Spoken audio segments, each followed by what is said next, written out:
Okay, well, this is 7:05, we should get started. So first of all, I just want to say hello everyone and welcome to Foraging 101, free nutritious food. We're really so excited that you're all joining us here tonight for this webinar. My name is Joelle. I'm the development coordinator for the Long Point Basin Land Trust. So basically, a couple housekeeping items to start. If you're coming in, please make sure to keep your videos turned off. We're going to be turning them off as they come in, but it just helps make everything run that much more smoothly. Your microphone is already muted. If you have any questions for our expert here, we ask you to use the chat box. So if you are on desktop, there's a little chat button at the bottom of the screen. If you're on mobile, you click the 3 buttons and then you can see the little chat box there. We're going to take a couple breaks for questions there. And then just a really brief introduction to the Long Point Basin Land Trust. We're the people putting this webinar on today.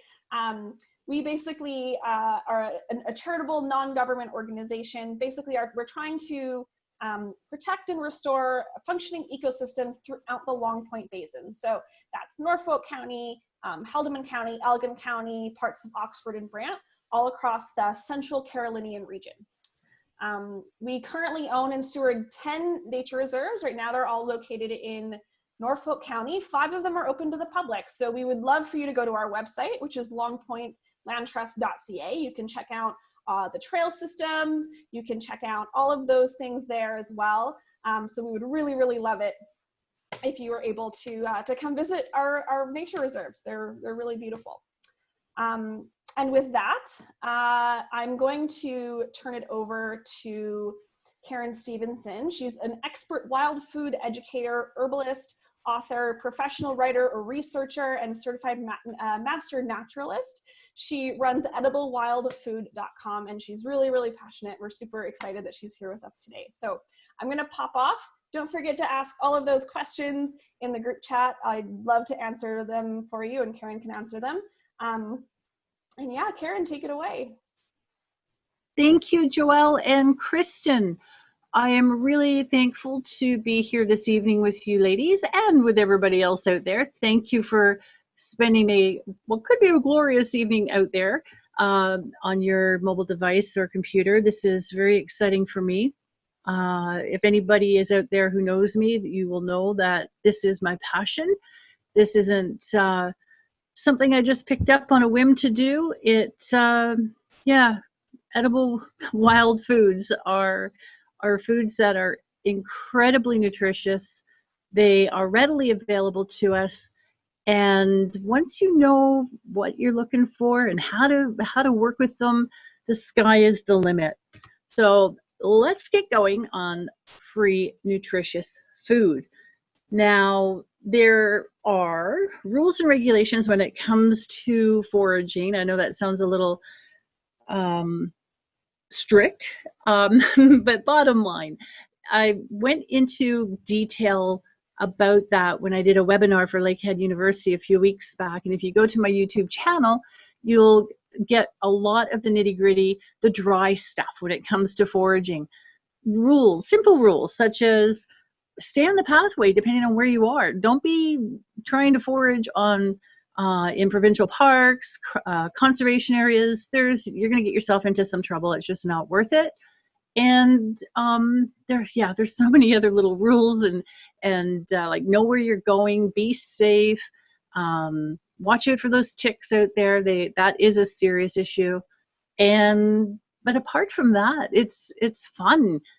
When you get out there foraging, it's a win-win because you're getting free food, you're getting fresh air, you're getting exercise, and if you take some family members along with you, it's a great way to connect deeper with each other, to connect with nature, and but anyways, let's keep going. Alrighty, sorry about the words there; they got kind of jumbled up a little bit there, the sentences. So the pros to eating wild foods, there's just so many. It goes right back to Hippocrates, where he once stated, "Let thy food be thy medicine, and thy medicine be thy food." And this, how few words these are, they are powerful. because it has been proven scientifically that if you ate a diet of junk food, you're going to get sick, you're going to get diseases, you're going to become very ill. Whereas when you're eating healthy, or as healthy as you possibly can, that's all the medicine you need. Chances are you can avert possible diseases later on in life. And I'm not going to get into a lot of details about that. There's a lot of information readily available, and information that is reliable. So, and I think nowadays more than ever, it's really powerful, because there's a lot of food that's in our grocery stores that, well, basically it leaves you with a really big question mark as to why is this even for sale, let alone whether it's safe for us to consume. Anyway, free food. It grows literally everywhere, through the cracks on your driveway, in your container gardens, interlocking bricks. And many people will look at that and just do what they have to try to clean it, because they're like, nuisance weeds, don't want them there. Well, eat them. If chances are they're edible. There's very, very few wild plants that grow in these areas that are not healthy for us. And I will mention that as well. When you are doing plant identification, and if you're a newbie at this, don't be looking at a whole huge field thinking, how can I even begin to learn identification? If you have a backyard or a small area in your neighborhood, just look straight down. Draw an imaginary box, maybe 2 feet by 2 feet, and examine what plants are in there. And from there you can expand. So as for these plants that like interlocking bricks and container gardens, one of the most popular ones are purslane, and it does have a plant that to an untrained eye can be misidentified as purslane. It's actually a type of spurge, and yeah, it's not going to make you feel too good if you ate the spurge. So always make sure and verify your plant identification with at least 2, if not 3 sources. Okay, so we have all these wonderful foods out there. We know that the nutritional level is sky high, and if you really aren't aware as to how incredible these plants are with vitamins and minerals, wait till the end of this presentation. You're going to be absolutely amazed. So, okay, just glancing at my words there. Yeah, there's going to be some plants out there that require an acquired taste. The very first question many people ask is, about any specific plant, what does it taste like? Well, this is a problem because these are new foods. These are foods that have existed for thousands of years. These are foods that have sustained the human population throughout the centuries. And most of them have a unique flavor, a unique texture, a unique taste, that words that we're accustomed to describe words, it's just not there. So, tastes great, isn't so bad, bitter, get used to hearing those words. Alrighty. Now, a lot of people have concerns about, well, if everybody's out there foraging, well, okay, first of all, not everybody's going to be out there foraging. This is not something that's for everybody, and it certainly is not appealing to a lot of people. So, for those of us who are intrigued, who are wanting to incorporate a new plant or 2 into our diet, there's more than enough food out there for us. Now, having said that, what's really important is that this is not a blanket statement that is meant to cross over every plant out there. That's not the case. There are some plants out there that we've got a problem with because of overharvesting. Overharvesting, not just because it's perhaps edible, but overharvesting because of medicinal purposes too. Ginseng is one of them. golden seal is another. These are plants that are highly sought after by many herbalists, and unfortunately, overharvesting has become an issue with certain plants. And depending on what area you live in, you need to research through local conservation authorities what plants are in your area that are not endangered. Okay, now the term sustainable harvesting, I do consider it a buzzword because there is a broader definition that really people don't explore when it comes to using this term. So when we say sustainable harvesting, what are we trying to sustain here? Is it the wildlife in the area? Is it the actual plant itself? So yeah, you really have to kind of narrow it down a little bit. However, for the most part, the understanding is sustainable harvesting, ethical harvesting, and again, it just kind of goes back to what I just mentioned, getting to know what plants in your area are endangered, are protected, and you don't go for those plants no matter what. If you really, really desperately are looking to have some golden seal for medicinal purposes, grow your own. Then you can have whatever you want. Okay. And as the bottom paragraph there says, what grows in abundance in one area may not be in abundance in another area. And I'll explain that one in a little bit. So, and that's another thing to keep in mind. Okay, mushrooms.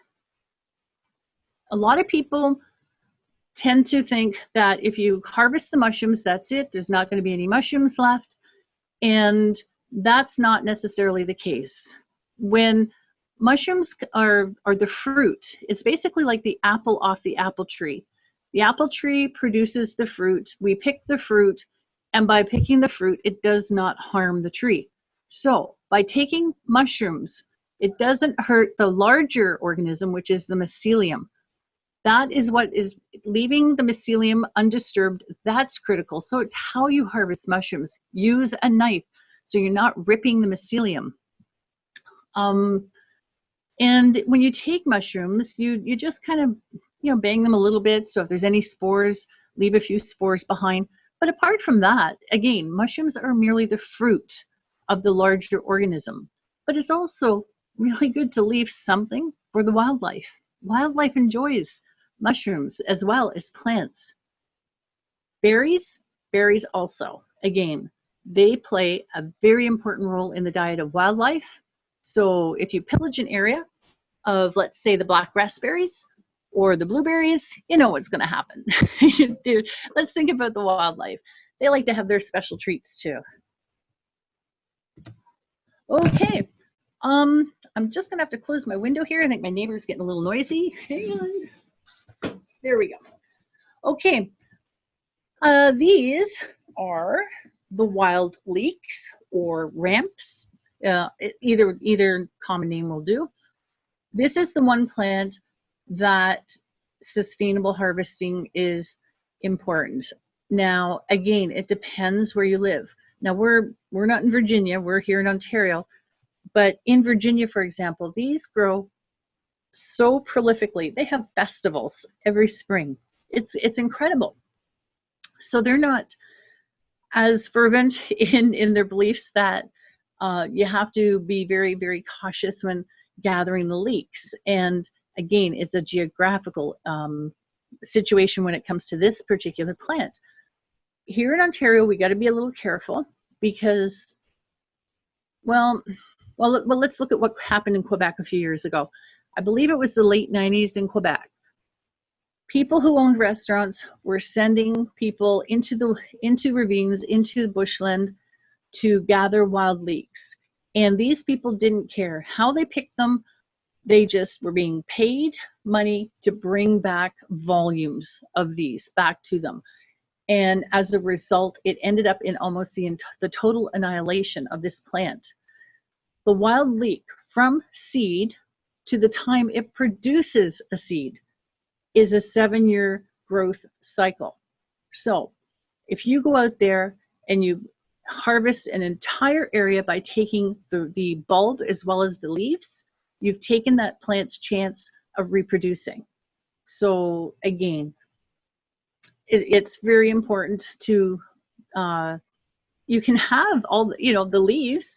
You can harvest one leaf per plant and, you know, just kind of, you know, walk along and just take a leaf here, a leaf there. And of course, enjoy a couple of bulbs here and there. There isn't anything wrong with that as long as you're in an area in which they are prolific in growth. And make no mistake, they are absolutely prolific in some areas. It's incredible. If you want to learn a little bit more, I have a more in-depth look at harvesting wild leeks. If you go to my website, ediblewildfood.com, and go to the blog, and in the search bar there, just type in how to take a leek in the woods. So, and that'll give you a lot more information on how to do that sustainably. Now, the amount of plants out there that you really don't have to worry about one iota when it comes to sustainability. Here's one of them, lamb's quarters. Sorry, just need a drink there. Lamb's quarters are, oh gosh, I love them. Apparently, from some of the research I have managed to ascertain, this plant, the Chenopodium album, is the second highest plant on the planet for nutritional value. You never have to worry about sustainable harvesting with this plant because check out the number of seeds that one plant can produce. Up to 176,000 seeds per plant. That's impressive. And those seeds, they persist in the soil up to 40 years. So if a forager hasn't come along to harvest the seeds, and if it hasn't been annihilated by a flock of grackles or any other birds that like to eat the seed of this plant, a lot of those seeds will fall to the soil and they will persist in that soil again, up to 40 years. We're not going to put a dent on the population of this plant. And what's really kind of cool about this is there was a 1965 study, and apparently the researcher found evidence that there were some seeds, lamb's quarter seeds, that were in the soil for up to 1,600 years. I don't know if there was any other research to validate that, but if there's some truth to that, we're never going to put a dent on the population of this plant, ever. And it is one of the plants that actually tastes great. I think it does anyways. Many people equate it to spinach, and some people are quick to jump and say, well, wait a minute, it has oxalic acid. Well, so do many other foods that we eat from the grocery store. So unless you have kidney issues, you really don't have to worry too much about the oxalic acid content in this plant. And I guess wild foods are no different really than the foods that in your grocery store. You don't, just because something is edible doesn't mean you gorge on it all the time. It's eat in moderation. When we overdo things, we get ourselves into trouble. We know what happens if we eat too many prunes. We know what happens if we eat too many dates. Our digestive system is going to punish us for that. And the same can be said for some of the wild plants if you eat too many. Moderation, absolutely, moderation. So let's look at some of the nutrients in this plant. It is a majestic plant. It can actually grow up to about 4 feet tall. It's, but I think on average it's maybe about 2 feet tall. The leaves are actually a little bit more, they're easier to work with before the seed head occurs. And again, I find this is one of the very, quite a pleasant tasting plant. There's no doubt at all that this is highly, highly nutritious for us. I'm not going to ream off everything that's on the screen right now. That's something that I'll just keep talking and you can just keep reading if you like. It's impressive, absolutely impressive.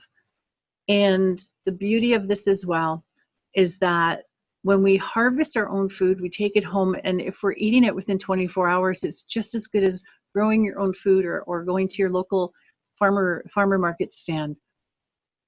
The nutrients are there, and of course they're like the food, standard food, let's say. We all know that once vegetables have been harvested, right from that moment on, nutrient levels start to deplete, and wild plants are no different. Once they're harvested, the nutrient levels start to deplete, but because they're usually, the levels of nutrients in these plants are so significant, you're not losing a whole heck of a lot if you consume these within 24 hours. It is absolutely amazing. And one other thing, I've studied nutrition. I don't have a degree in nutrition. I'm not a holistic nutritionist. I have taken some courses through the University of Florida. And what we'll find with many wild plants, they know that calcium by itself isn't going to do a lick of good for us in our body unless it has magnesium. And potassium has to be with sodium, and in order to work well in our bodies. And it's just amazing. I could get into the science, the hardcore science, but that would be too boring. It is just absolutely wonderful what these plants can do for us. And again, I have to stress, though, moderation is absolutely important. And also, if you're totally brand new to this, you'd have to Google the term universal edibility test. It was developed by, I believe the individual's name was Lofty Wiseman, and he was with the British SAS, and he devised, I believe it was him, or maybe it was the SAS, but they devised the universal edibility test when it comes to testing plants on your body before you eat them to make sure you don't have a reaction to them. It's great that all these plants are free and they're loaded with nutrition, but if your body's going to react to it, no, that it's not worth it at that point. So again, please make sure that you check out that universal edibility test, and especially if you have sensitivities, it is really important that you follow that to the letter to ensure that any new plant that you're going to put into your body, you're not going to have a bad reaction. So we're going to pause right here, and before we go to Q&A, for everybody here tonight, when I do webinars, I like to offer people a little something. Should you be interested in getting a copy of my Fields of Nutrition, then I will give you a complimentary, and it would be your choice, PDF publication. I write PDF magazines, and they are done on a per plant basis. So let's say, for example, no, I haven't done lamb's quarters yet. Anyways, let's say the red clover. And the information you get is not only just a little bit of intro information, you get the history of the plant, nutrients, medicinal values, recipes, how to harvest, and all that other good stuff. So if you're interested in Fields Nutrition and you make a purchase, it doesn't have to be tonight, it can be at any point you're watching this, because this is going to be put up onto YouTube as well, then you get a complimentary $5 PDF publication, but you have to use the promo code FIELDS in the additional information when you order. Now I'm going to stop talking and let's hear some questions. Okay. Can you hear me, Karen? Yes, I can. Okay, wonderful. Let's see. There's been lots of really, really great chat happening in the chat room. Some people want to know where you can find lamb's quarters. Lamb's quarters loves disturbed areas. That would be its favorite place. Disturbed areas would be, depending on where you live, there's often disturbed areas behind plazas, for example. The box store plaza scenario, or any disturbed. And what I mean by disturbed area is when the land has been dug up and the soil is not meant to be barren. So this is when areas are dug up, weeds will always come because that's their job. They cover the topsoil. And so if you find areas that have been dug up relatively recent, you're going to find a lot of lamb's quarters. They also grow along the edges of woodlands. I've seen them along trails, although not as common along trails. But yeah, look for areas that have been disturbed. Okay. Here's another question. How do you like to prepare lamb's quarters? Oh gosh. Well, probably one of my favorite would be, I like to add it into my lasagna. I like to add it into different dishes that I do with manicottis. If you go to my website, and I have a recipe section under the main meals, I have a recipe there. It's called, kind of a crazy name, and why it's called that I'll never know. Lamb's quarters nudi, which is GNUDI. And that is a very, it's an Italian kind of dumpling-ish kind of recipe that I modified to use lamb's quarters. It is really good. And of course, you can toss it into a salad. You can toss it into a sandwich. Great. Okay, here's another one. Does lamb's quarters change flavor or nutritional value during its growing cycle? Does it get more bitter once it flowers like garlic mustard? Okay, when typically I wouldn't say it's a rule that goes right across the board with all wild plants, but the vast majority of plants are always at their maximum for flavor when they're younger. When they get older, they tend to become a little bit more bitter. It doesn't mean that it's going to be, it's no longer healthy for you. As a matter of fact, it's healthier because our liver performs over 500 functions every day.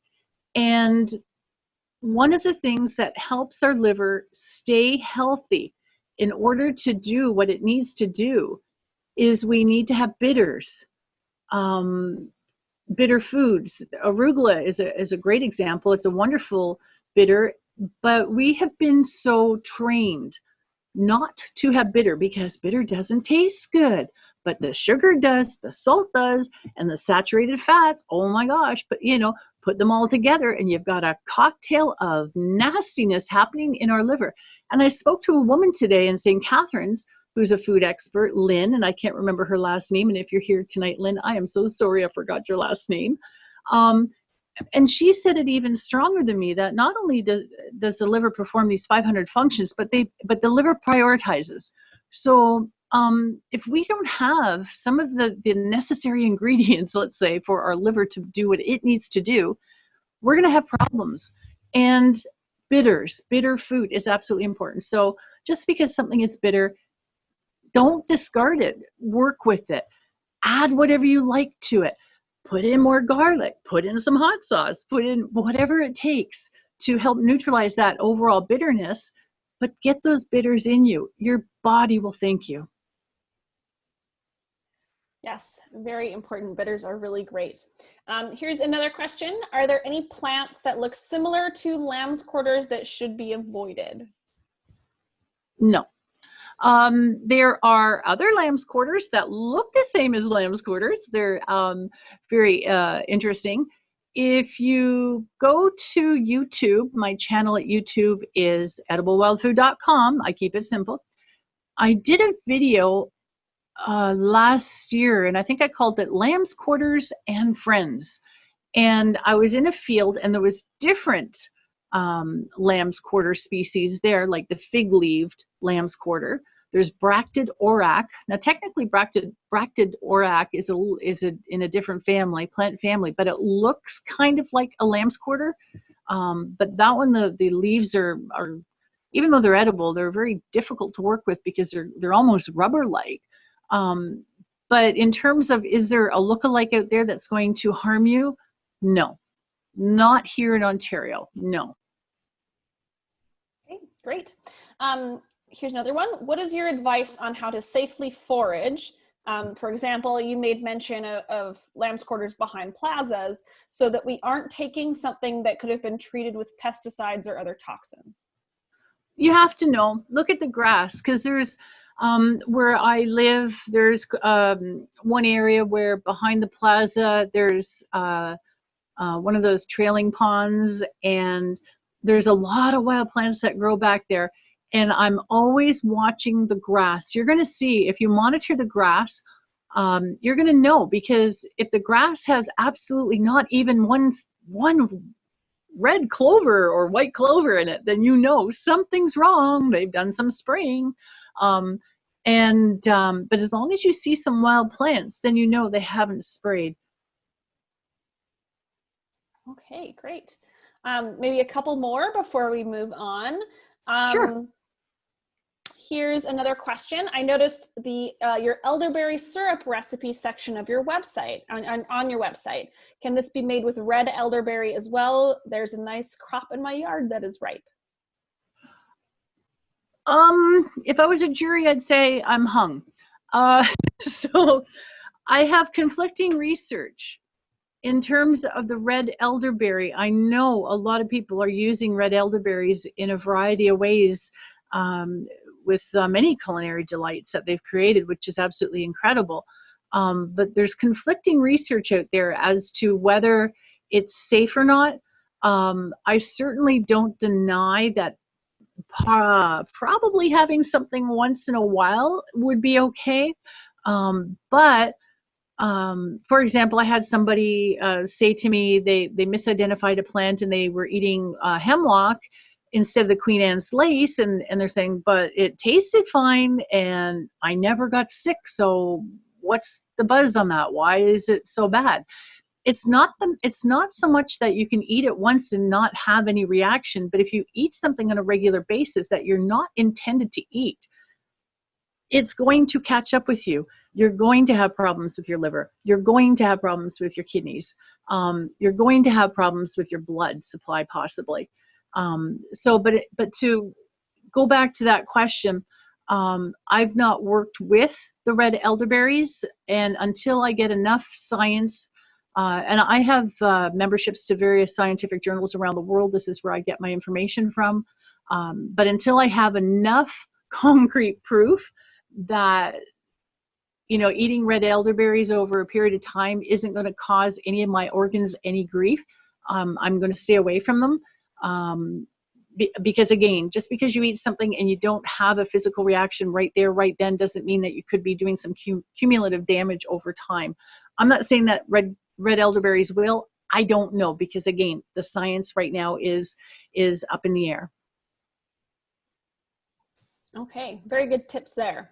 Are there any wild plants that you can harvest seeds to make flour? A yellow dock, absolutely. Some people will call yellow dock curly dock.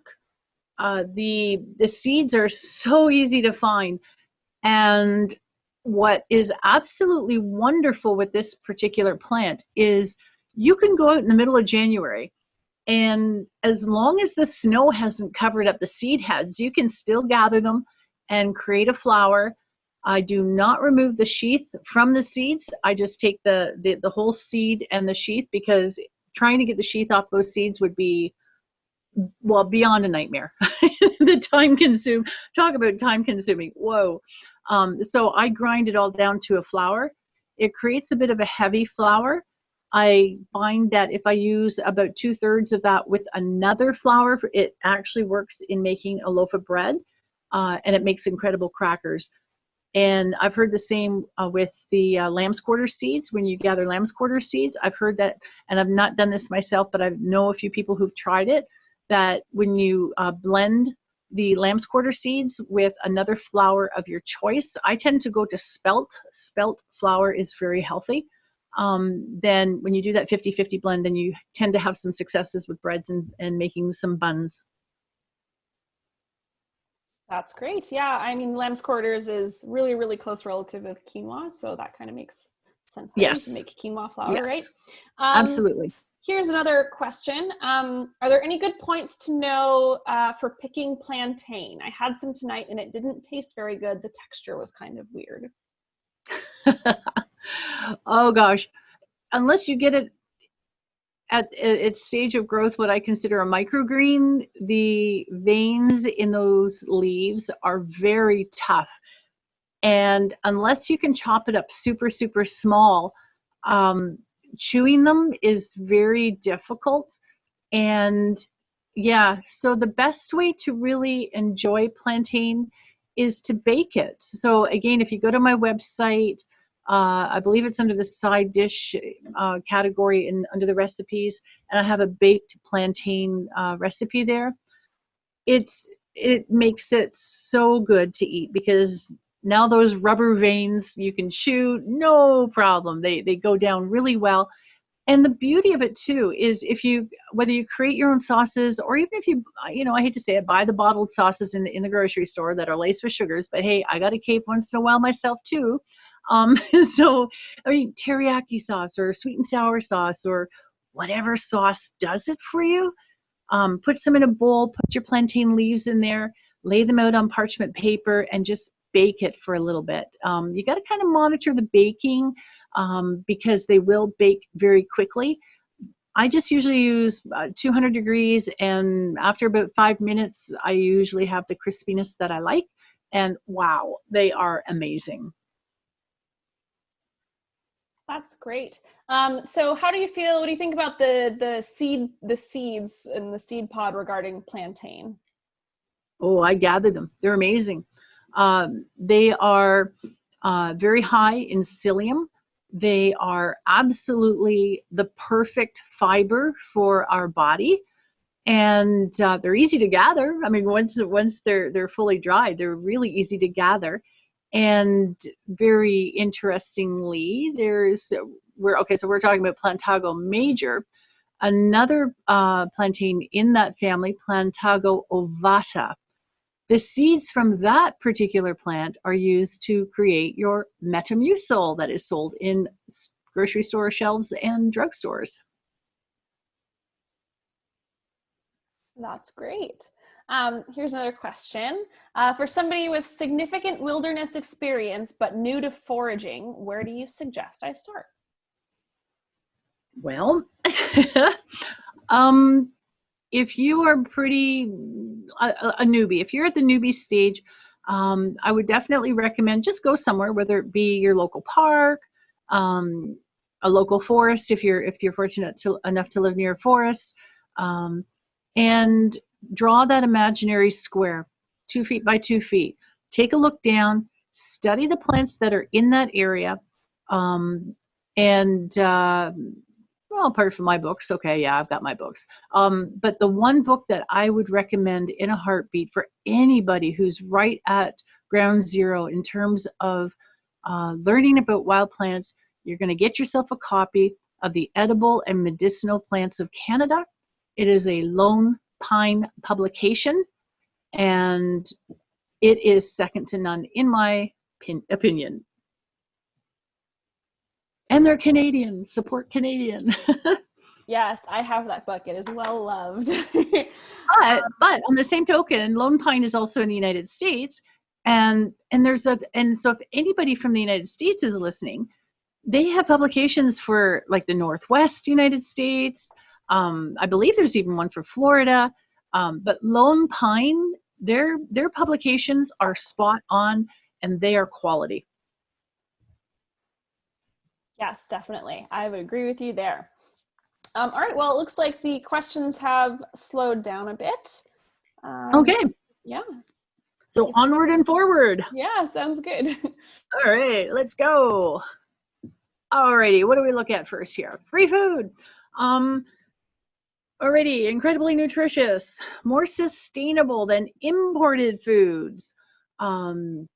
Yeah, many wild plants have constituents that are beneficial to us. Drought-resistant food.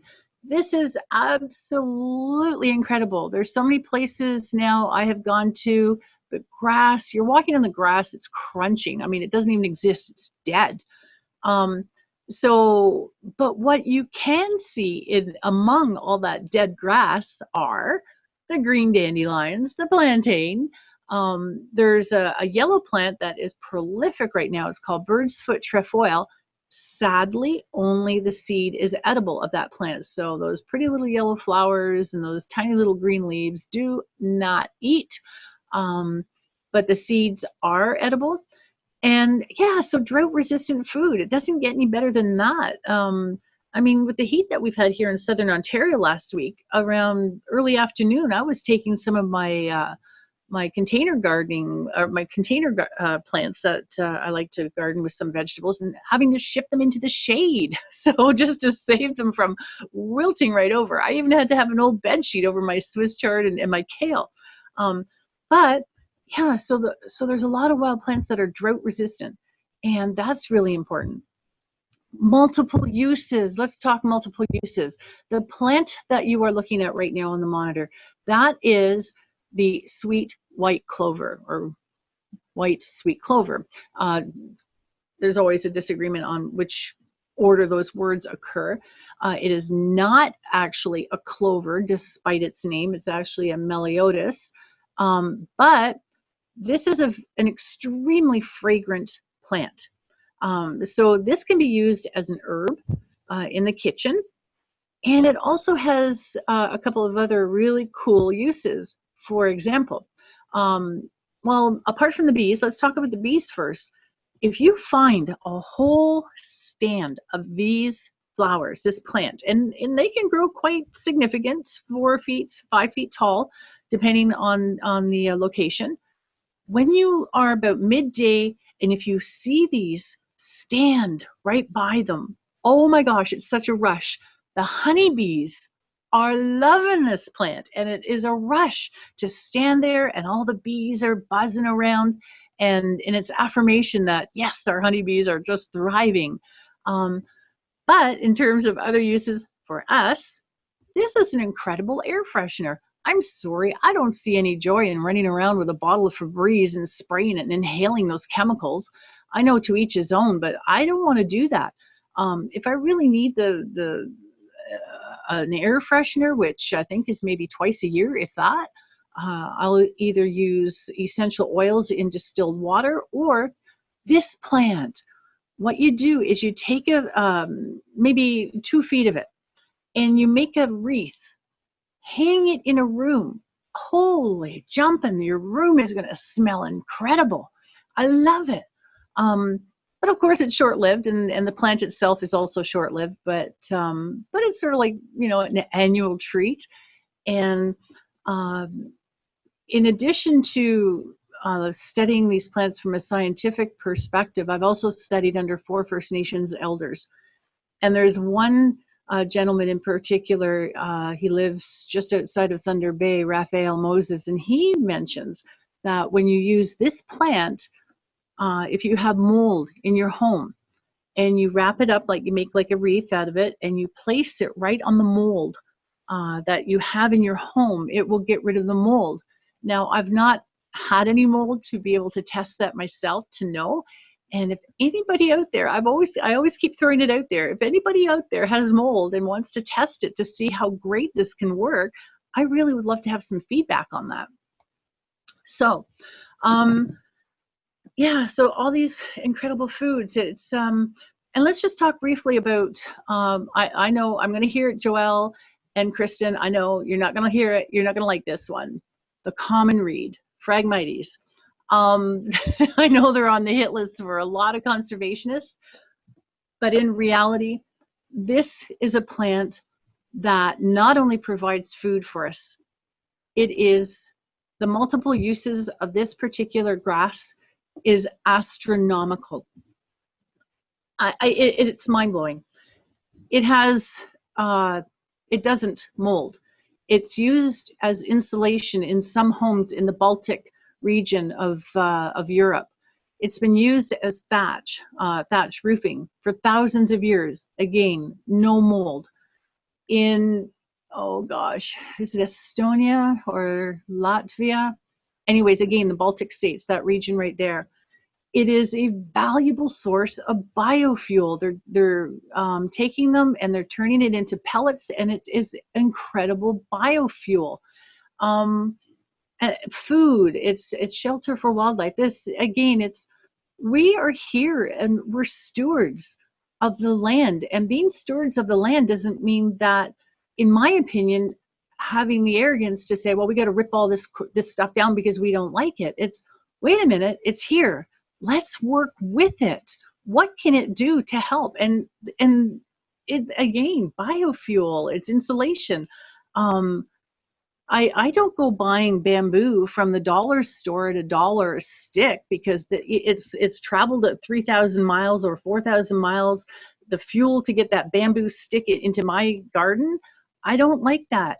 I go out there and I grab the Phragmites, the mighty Phragmites, and I take, if one's not thick enough, I'll take 2 or 3 of them, I'll string them together, and they produce, like, they're great poles to have in the garden to support your tomato plants. I've made a container garden. Literally, I made a container garden with these things. They are now an amazing trellis supporting my beans in my backyard. So there's a purpose for everything. And yeah, just, if we don't have the imagination to figure out, well, what can we do with this particular plant? There is information out there, and lots of it. We just have to find it. So, yeah, I'm sorry, but I love that mighty Phragmite. So, okay. This is something that I was kind of debating. Do I add this into tonight's presentation or do I not?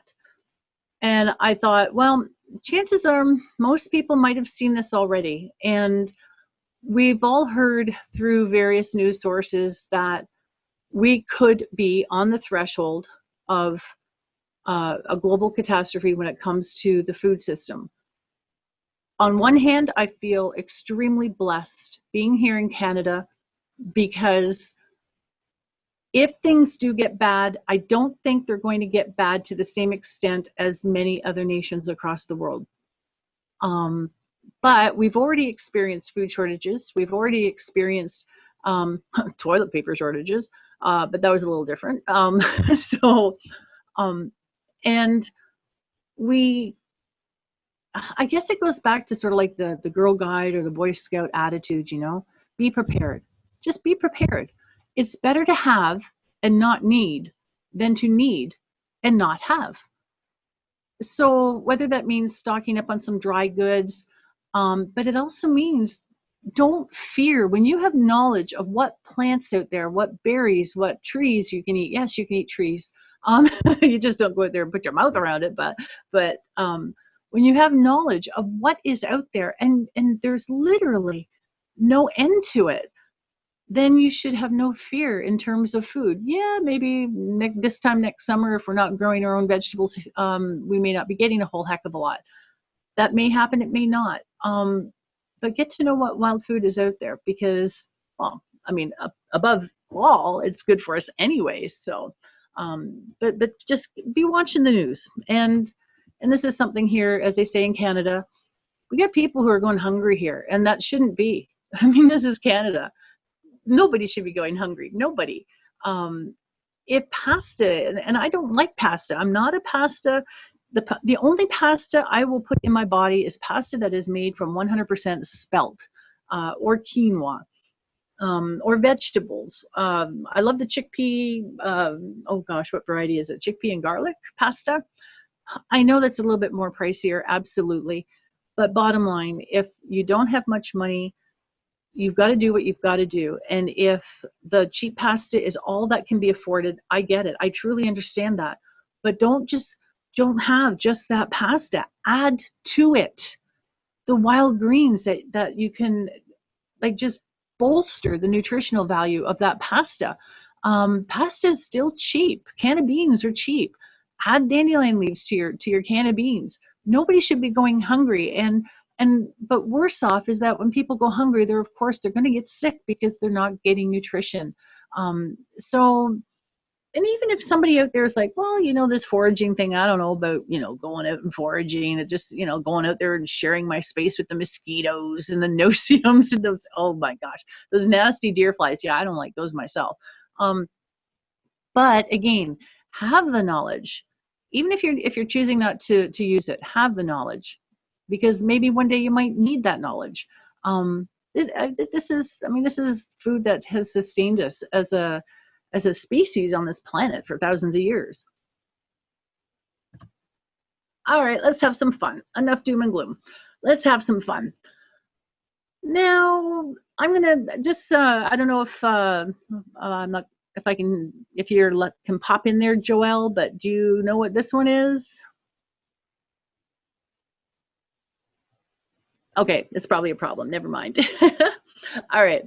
If there are any gardeners out there. Oh, some of the guesses are Creeping Charlie, garlic mustard. Somebody says they've had it and they have this in their backyard. Lots of people guessing Creeping Charlie. All right. Yes. Mallow. Yes. Now, Creeping Charlie is the winner. A lot of people will say, well, how do I know the difference between this? How do I know the difference between Creeping Charlie or mallow or garlic mustard? Henbit. Henbit is another plant that in which the leaf structure is somewhat similar. The best news of all is that you can take just a little taste and the taste will tell you who it is. Charlie definitely has a strong minty flavor. Definitely don't expect your spearmint of peppermint, not by a long shot, but it does have a bit of a minty flair to it. Your garlic mustard is garlicky.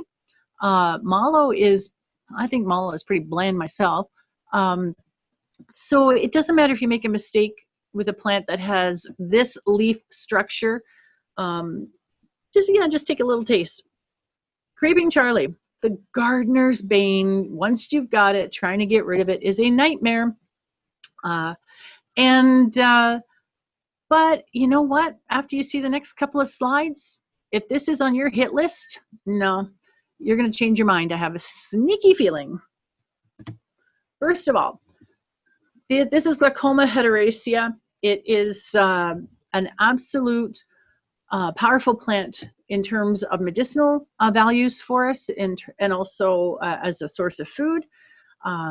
It's a tonic. It helps to help with kidney diseases because it is a diuretic as well, so it helps to flush things out. It's great for indigestion, so similar to your spearmint, your peppermint. When it's mixed with, specifically with the lovage, but even when it's by itself, it is an excellent chelator. And for those who don't know what that means, our bodies have a tendency to, if we eat certain foods that might have heavy metals in it, or if we're exposed to heavy metals, those heavy metals do not leave our body voluntarily. They need help exiting our body, and that's what you call a chelator. Chelators help to remove heavy metals from our body. So Creeping Charlie is at the top of the list, or if not, it's cilantro, one of the two. But either way, they're amazing. So yeah, you make it with a tea, with lovage. Holy moly, does it taste great. High in vitamin C. If you have Creeping Charlie in your backyard, if you want to make your homemade dressing, go out there, grab a handful of it, throw it into your blender, fresh squeezed lemon, a little bit of salt, a little bit of garlic, whatever oil you like to use, whether it be olive oil or whatever. Send that blender going and you've got a wonderful, wonderful dressing. Here is some really interesting information about this plant. Okay, so it has a very high phenol content and it contains a lot of amazing things, and in particular, ursolic acid. Ursolic acids are something that are very commonly found in plants in the mint family. This is a very, very powerful beneficial constituent, and many people are devoid of this, and when you have the right amount of this in your system overall, it really helps you to stay healthy. This is one of the reasons why I think the mint plant is so prolific. People say it grows everywhere. It gets, it's in my face. I can't get rid of it. I think it's telling us something. It's saying, you need me bad. So that's my crazy outlook on the mint family. And check it out. The leaves contain omega-3, iodine. Iodine is like really, really important, and so many people are devoid of iodine in their diet. And look at this from Merck of all people, Sigma Aldrich. It has anti-cancer effects, the ursolic acid again, right? It's been proven to inhibit the activation of Epstein-Barr virus, and it has been, and I think there's been a couple of studies since this one where it is helping in killing tumors. Now, whether there's been human clinical trials yet, I don't know. Different outlook on Creeping Charlie now, huh? I mean, Creeping Charlie, ground ivy, glaucoma heteracea, whatever you want to call it, I call it simply incredible. Chickweed. Again, chickweed, loaded with nutrition. It has a lot of chlorophyll. Chlorophyll is absolutely phenomenal for keeping our blood healthy. It has a bag load of vitamins and minerals, and it is really popular in terms of, I'm a chartered herbalist, so for cooling, for heat issues on the skin, it will help cool any inflammation and flare-ups. And it's been used for centuries as a tea to have in the springtime. Chickweed is actually a plant that if you know where it is in January and you move the snow, it's still going to be there and it is still usable. Yeah, those minerals and vitamins inevitably will have taken a hit, but it's there and it's still good. So chickweed is absolutely amazing. Now, I think what we should do is maybe pause right here for a couple more questions, and then after that, I'm going to be speeding it up a little bit because I think time is becoming an issue. Okay. I love chickweed. Chickweed is one of my favorites personally. Lots of good questions coming in. What is more beneficial, Creeping Charlie or purslane? And is it true that purslane has just as much, or is just omega-3s, or is just as good as taking fish oil? Purslane has the highest content of omega-3 per gram for any plant. Garlic mustard, actually, by the way, also has omega-3. Now, is it better than fish oil? Not really. And the reason why I say that, fish oil assimilates into our bloodstream rapidly. It's an oil, therefore our body assimilates it very quickly. When we absorb, when we get our omega-3 from plants, there is an energy process that goes on in which it converts it into a usable state. So therefore our body is not assimilating it as quickly as if we were to take it from fish oil. So it's still good in the long run, but not as good as fish oil. Okay, good to know. Do you have any suggestions about wild edibles that are best for the immune system? This person specifically mentions cytokine storms, but just, I guess, immune systems in general. Oh gosh, what's in it again? What I did is I put together what I felt were the most powerful plants to help us for our immune system. And where did it end up? I think my husband might have put it in the wrong section of the recipes. We're a two-person team. I do the research, photography, the writing, and my husband is the wonderful, incredible person behind the scenes who keeps that website running at top speed. And he also posts everything on the website because that technical stuff is not for me. So there is a immune tonic. If you look under the recipe section of my website, immune tonic, elderberries, the actual berries themselves, not the flowers. I make a tincture every year, and I'm grabbing wood with all my might right now when I say this. I don't get sick ever. I'm hanging onto the wood real tight here. So the elderberries, lemongrass, lemon balm. There are other plants as well, and I make a tonic.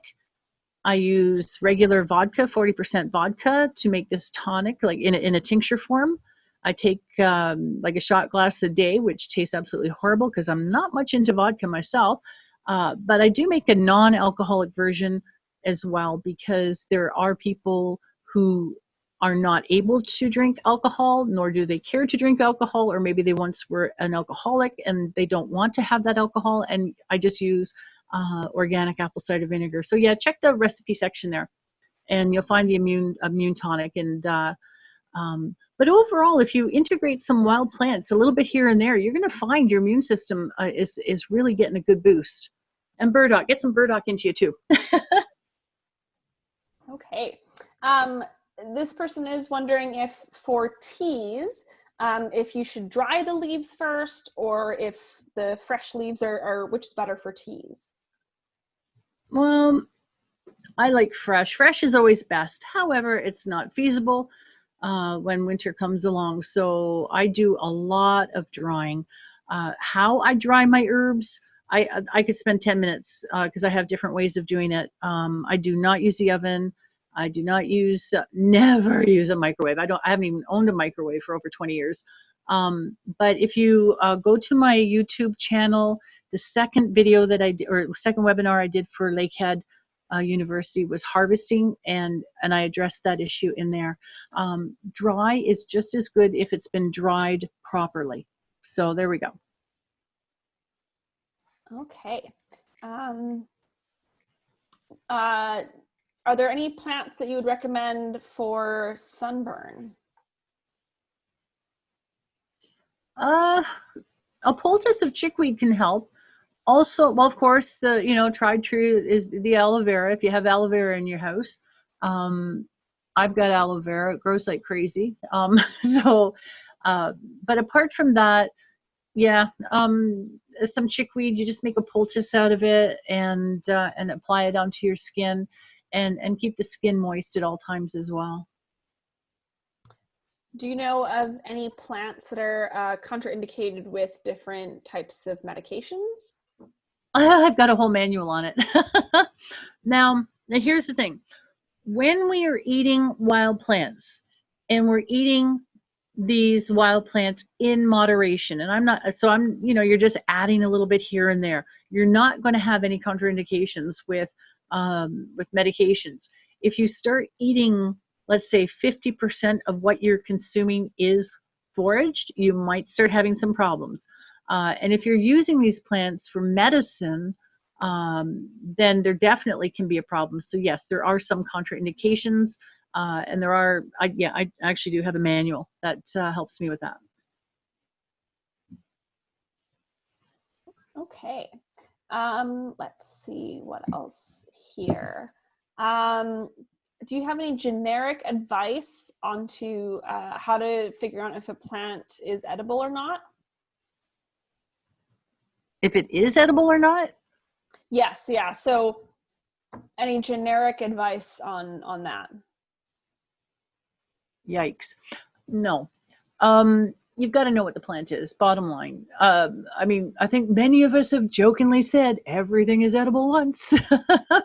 So are you willing to take the chance that, I mean, most people, if you got a healthy immune system and you've eaten something and it's a plant that is toxic, I mean, it may not even affect you if your immune system is running at 100%. And sometimes many of these plants, worst case scenario, you're just going to be sitting on the toilet wishing that it reclined. But so very few plants will actually take your life. But your immune system and your health has to be seriously compromised. But generic advice is don't eat anything unless you can identify it for sure. I definitely agree with that. Do you have recommendations for plants for bug bites or hives or anything like that? Plantain. Tried, true, and tested, tried, and true. Oh yeah, bottom line.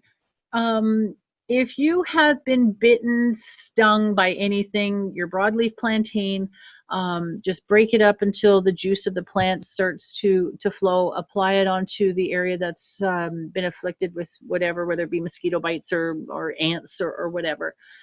Even stinging nettle, if you've been stung by stinging nettle and you don't like that sensation, the plantain will 9.9 times out of 10 work. Okay. And then I guess the last question for right now that we have is, do you have any suggestions for the use of fireweed, either the flower or the leaves?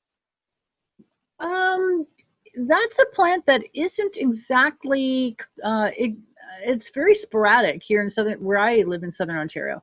I rarely see it, as a matter of fact, and unless I go further north, because of course it's the first plant that pops up after a forest fire.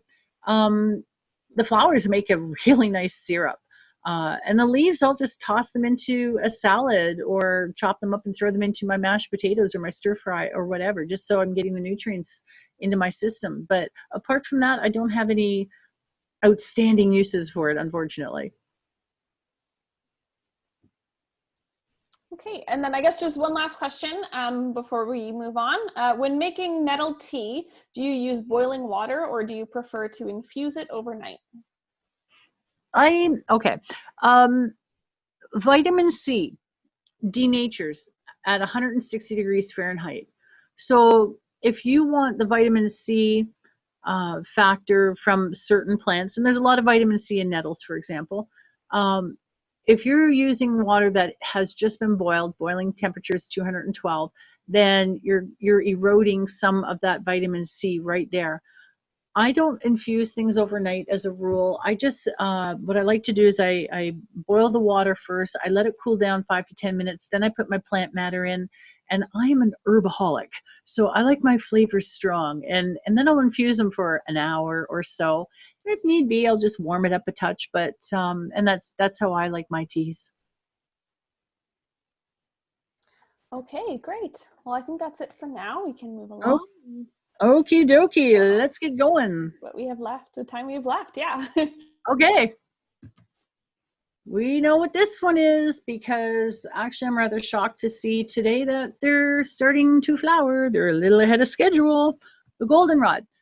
First and foremost, not to say that you could have an actual allergy to the plant. The pollen from this plant does not cause seasonal allergies. It is ragweed. I know a lot of people may disagree, but science has proven that when plants are insect pollinated, they are not the cause of seasonal allergies. Only wind pollinated plants, trees, grasses, they are the culprit. So, but that's not to say you don't have an allergy to the specific plant itself. All right, goldenrod, what are we going to do with it? What can we not? It's amazing. It's amazing. It has been used successfully in so many different treatments of from allergies. It's actually the antidote to seasonal allergies, to arthritis, bladder infections. It's a diuretic. It's great for our kidney, for the health of our kidneys. Absolutely amazing. And it's there's not a lot of science in terms of minerals and vitamins, which is really surprising, but the flavonoids are outstanding, absolutely outstanding what those leaves contain. Do they taste great? Not really. Certainly not one of my favorites, but again, add it into something, get it into, chop it up and toss it into, again, your mashed potatoes or pasta dishes or anything, your quinoa salad, or but the best way to use goldenrod, in my opinion, is you get yourself some organic apple cider vinegar, and you're going to throw into it some flowers and some leaves. You're going to get the root. You're going to clean up the root, of course, chop it up, put it into that vinegar, let it sit for about 2 months. Shake it up every second or third day, and the vinegar tastes absolutely incredible. So what you can do is take 2 tablespoons of that vinegar, add it to 6 ounces of water or juice or whatever, and wow, what a tonic. Your kidneys will love you. Okay, this is a common plant. It's hairbell. It loves fence lines. Can't get rid of it if my life depends on it, because this is my fence line. The flowers are edible, the leaves are edible, and again, they have a lot of fiber, vitamin C, again with the vitamin C, and it has been, this is actually from 6 different bands, and the First Nations elders say that when somebody is suffering from depression, when they chew the roots, they find that it helps. And how that works on a molecular level, I don't know. But apparently there has been some documented cases where it actually is beneficial for some individuals with depression, not all. Whenever things are mentioned in terms of medicinal values, it's meant as basically a blanket statement, because what works for one person doesn't always work for another. Our blood types will determine what can work and what doesn't work. So, you know, there's just so much stuff on the internet. Oh, take this and this will happen. Take that and this will happen. No, that's not the case. It's a general term. So, anyways, yeah, lots of great benefits to this plant. This is, sorry about the blurriness. I just took this, took a snippet off the YouTube video. But again, if you go to my YouTube, look for this particular image. You're going to get a lot of really, really incredible information on how to harvest your wild foods. It's a video. It was a webinar I did, and it's just over an hour. Eye candy time. Got to have some eye candy, right? There isn't anywhere you can't go right now, and you don't. The orange, the beauty of the ditch lily or the orange daylily is out there, and it's out there in full force right now. Absolutely spectacular. What I do is I will bring some water to a boil. I let it cool for about 10 minutes. I add in some honey or maple syrup. I let it cool down. Then I add in a little bit of citric acid, some lemons, as you can see, put in the flowers, and I let it, and then I cover it, but loosely for 3 days, and look at the color of the it's a cordial. It's kind of a non-alcoholic version of a cordial, although cordials are technically supposed to be alcoholic, but this is the non-alcoholic version. And wow, again, just check out the color. Dandelions, what's a presentation without the dandelion, right? So the dandelions are absolutely incredible. University of Windsor has done clinical trials on extracts from the dandelion root with success with treating prostate cancer. Oh no, it was leukemia. They're in clinical trial right now with prostate cancer. But anyways, but as a food source, it is phenomenal. I know I can't leave this on long enough for people to take a really good look at it. If you want me to send you this specific chart that I have, you can email me, info@ediblewildfood.com, and I can email this to you. This is a comparison that was done between the dandelion, kale, and spinach. Now, the dandelions, when these were actually studied, it was, which institution was it? It was in the United States. It eludes me at the moment, but what they did is the range that you see with certain vitamins there and minerals is because it's the difference between when they were younger in the springtime versus late spring. So again, I'm not going to sit here and I'd love to leave this on for a while, but I've got to keep moving forward. And so I can either send this to you, or once this is up on YouTube, you'll be able to have this at your disposal. Now, here's the time where I'm going to fly through here to the end. Okay. Many years ago, I got into doing this for my Facebook page. My Facebook page is, yes, you know, ediblewildfood.com. I keep it the same everywhere, except for Twitter, actually, and Pinterest. But anyways, red clovers, look at that. Look at all the goodness in a red clover. These are the flowers and the leaves that contain all these minerals, all these vitamins, selenium. Like, wow, and zinc. These are incredible nutrients that our bodies, many of our bodies are devoid of, especially like cobalt. And so red clover flowers, can you eat them? Yeah, you can eat them as they are, but be careful, because if you're brand new to eating clover, you could experience some really, really bad gas. And I'm not talking about the gas that you can just kind of hide with a little cough, you know, like we're talking really bad gas where you distend, it hurts, you're buckled over. So you don't, and again, it goes back to moderation, right? Don't overdo it. Just try one, see how your digestive system reacts to it. If that's okay, try a couple more. Just go very, very slow in the beginning, because you don't want to have a good thing turn into something really bad for you. this was the plant that I mentioned earlier, the curly dock or yellow dock, in which the seeds can be used to make a bread. So this is what the first year plant looks like. The stem has not been formed yet. Very, very easy to ID. Those leaves are very wavy. And again, the list of vitamins and minerals that are in this, astronomical. Japanese knotweed, yeah, I know a lot of people are going to go, no, not that plant. That's so invasive and it's nasty. Look at the bottom there, bottom right, resveratrol, transresveratrol. Those two things right there. Holy jumping. Iodine, it's got iodine. It is so incredibly healthy. Again, here we have what has been labeled as an invasive plant, and it's telling us, it's there, it's telling us, you need me. You need to eat me because I'm really good for you. Of course, younger is better. When it gets older, it gets a lot more less palatable because the leaves become quite tough.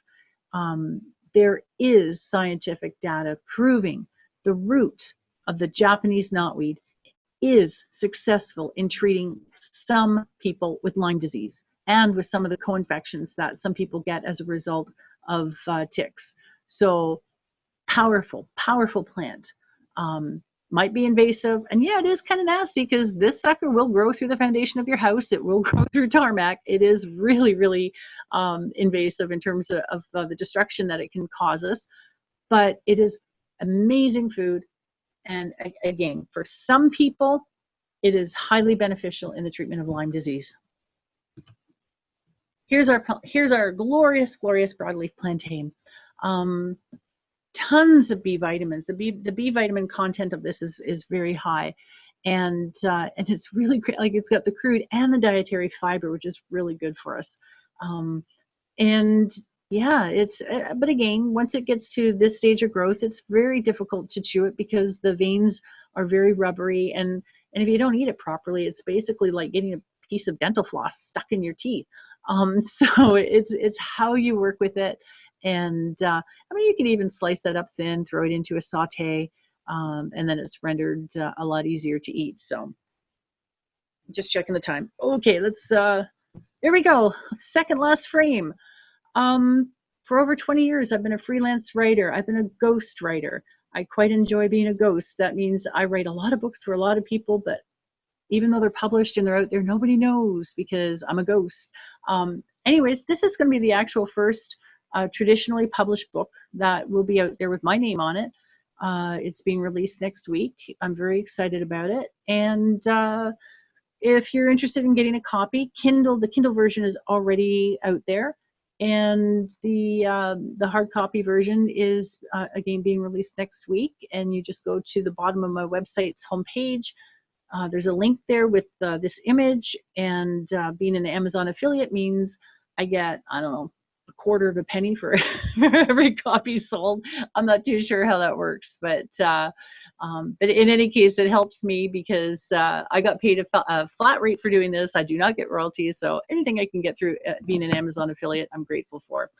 Having said that, I want to thank each and every one of you for being out there tonight. It's a glorious night, but here you are. You're with me. You're with Joelle and with Kristen. We are really, really grateful that you've been spending this evening with us.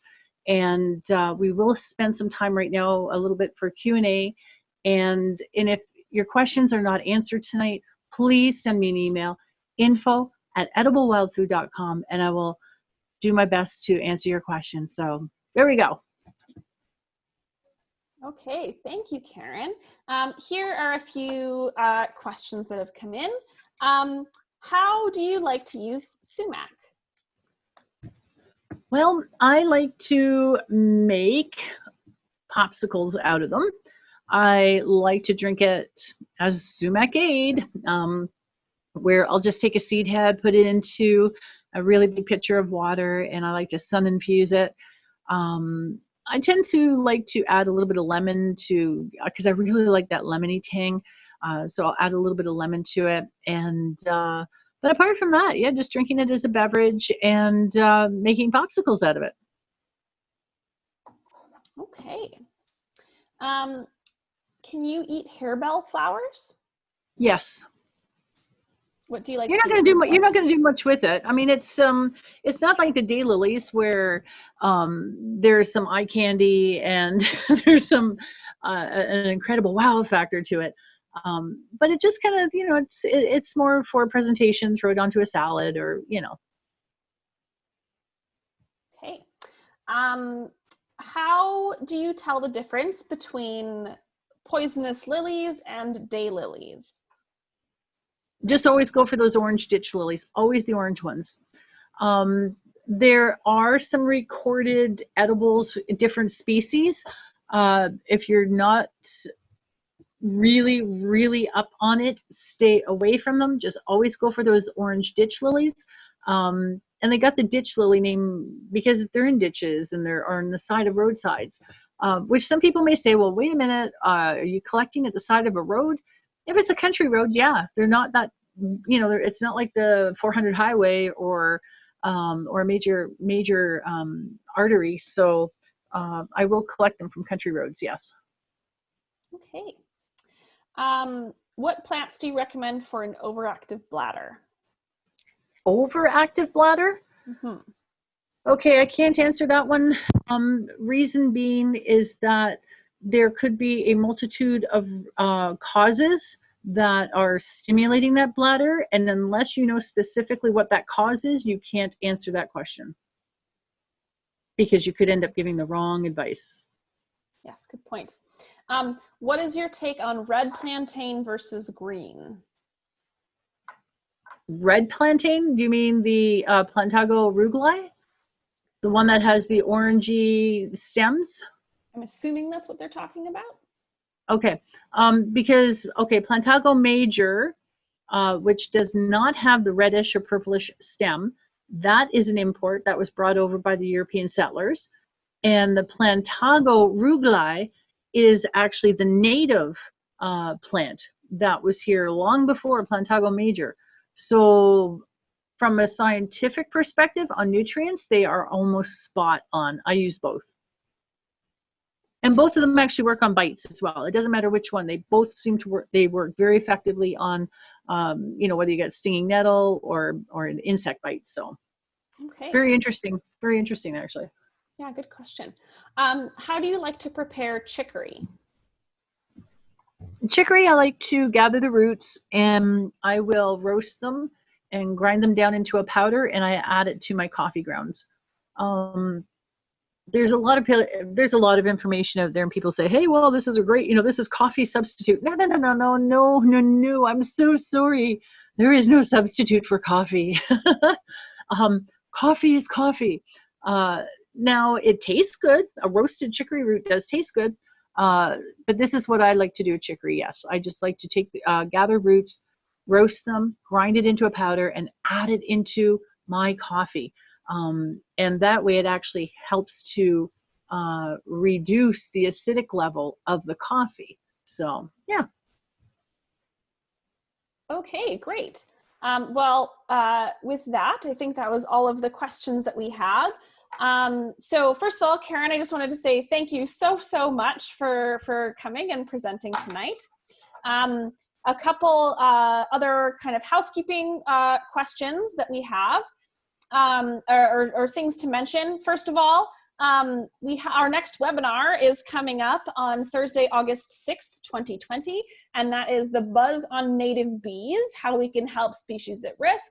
And that is with Dr. Sheila Kalla. She is a professor at York University. She's doing a lot of really, really incredible work with working to save native bees. So I would definitely recommend that. She does some really incredible stuff. Another thing we want to mention again is come out and visit our nature reserves. You can check out all of them at longpointlandtrust.ca. And then another thing we just wanted to bring up really quickly is that if you are dealing with invasive species, like I know Karen mentioned some really great ways to use invasive species, like Phragmites, Japanese knotweed, garlic mustard's been brought up a lot. You have to be mindful of the Ontario Invasive Species Act, because with that it can actually be illegal to plant them or transport them in certain ways. So if you're eating them and getting rid of them, that's really great, but you have to be really, really mindful that you're not spreading the seeds and doing those sorts of things too. So I just wanted to throw that out there. Okay. Yeah. Okay, well, I believe that's all, everyone. Again, thank you so much for coming out tonight. We hope to see you at our next talk. Within the next day or two, we're going to be sending out a link to the YouTube where we'll be uploading this, and Karen will be uploading this under her YouTube as well. And we really hope to see you at our next talk. So thanks, everyone. Have a really great evening. Happy foraging. Thank you and good night, everybody.